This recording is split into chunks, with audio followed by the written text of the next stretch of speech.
او آفتاب نه چې زه څومره خبر یم دا ډېر مشهور دی چې زمونږ به د لوبډله کې ټول نه تیزه دا عطرونه اچول نه وي دا باونډرینه دا ټول نه زیات زور دکې دی د هغې وجه دا ده چې ده ټول عمر په کچه ګړۍ کې سټي ویشتي وو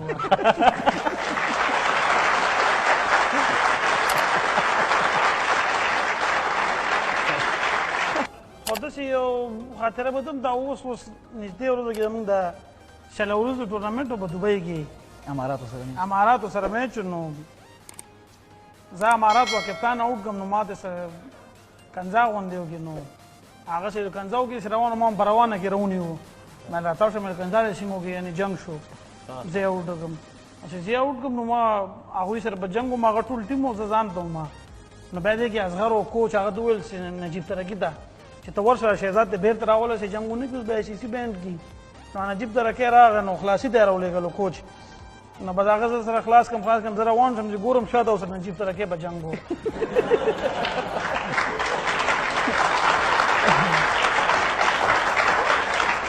نو نجیب ترکي به سره بېچاره په جنګ و نو کوچ راغی هغو ته ښه خبرې مې کپتان که چې ته مونږ ولېږلې هغلته هغوی نه خلاص کړه ته ورسره خپله ونښتې نو چې میچ خلاص شو نو زه نجیب ترکي دواړه میچ ریفري وي که نه راویې وغوښتو نو موږ ته وایي نه دا د کرکټ میچ و که د بوکسینګ میچ و نو هغه ما ته ویل چې ته خو یې اوټ کړې تا ورسره جنګ وکړو موږ منو نجیب ته وایي ستا څه شي کار و هغه ورته نه نه ما ته هم کنځا وکړي وي داسې موږ ډېر جنګونه کړي لوبو کې اکټر وي اداکار وي نو کوم رول باندې لوبوو والله اکټر نه خو دا کرکټر ښه یم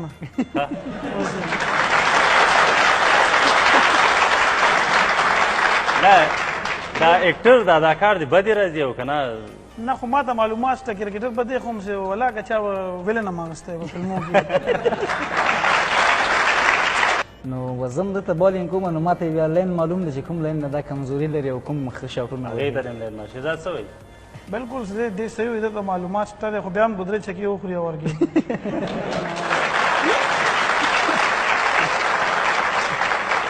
کوم ارمان مو دی په زړه باندې چې تاسو باید شئ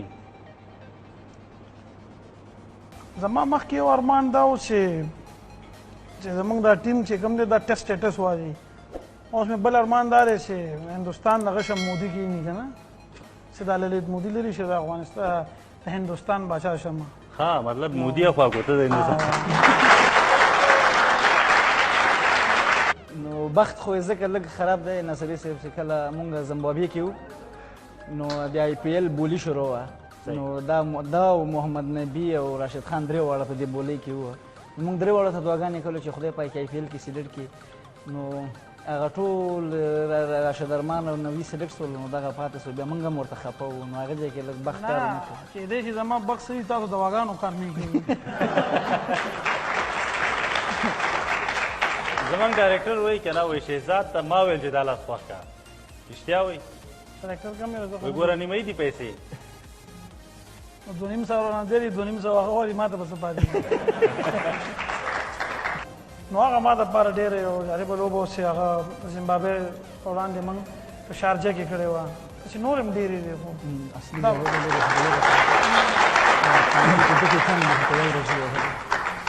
زه پوه شم ما پسې چې جوړ کړو نه نه نه دا له اولو خو زه شپږیز ته په دواړو سترګو ګورم ځکه چې دواړه مې صحیح دي نو یو لوبغاړي سره زه ټکر شوم چې زه ټکر شوم نو هغه غوسه وکړله چې غوسه یې وکړله که نه نو هغې انګریزان دې هر څه ووایه دې وخت کې ما هغه لوبغاړی اوټ کړ ګیري ویلسن نومېده نو چې اوټ مې کړ ما ورته ایکشن وکړ مالېوزه اوس باندې هغه بېرته بیا راتاو سه پوه شولې چې راتاو شو لکه لانجه کول نو ده ورته ویلې چې سوري که نه بخښنه غواړو ده ته یې ویلې وایي یو شټ اپ وایي ته چپ څه ما پکې خلاصی کړو ده خلاصی کوو نو ده یو دم راته ویلې چې افتا به ویوه په دا خوله یې ووه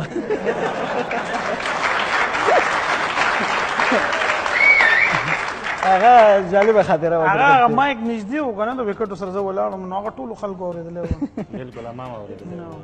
نو موږ پکې خلاصې کړو ما ته وایي چې یو شټ اپ مل بي وه دې خولې ته سهار وختي خپرونه وه نو آخر کې چې کله خپرونه ختمه شوه هغه تلویزیون والا نطاق ویله و ډېره مننه کوم چې تاسو راغلي یئ شهزاد ورته ویلې وایي تاسو نه هم ډېره مننه کوم چې په دې شین سهار مو را په عذاب کړلو غټو ټیمونو ته راغی یو خو ډومېسټک دی او بیا لوکل دی نیدرلینډ خلاف نیدرلینډ کېنه نه وه ده کېنه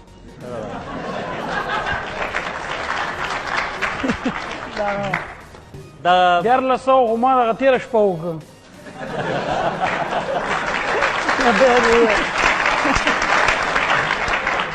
کوم دوه لوبغاړي چې زموږ په ویسټ انډیز کې هغوی ته دوا کوئ چې ځکه چې هغې افغانستان بیرغ هلته جګوي او بس همدا خبرې دي نو په مخه هم ښه وروره په خیر لاړ شي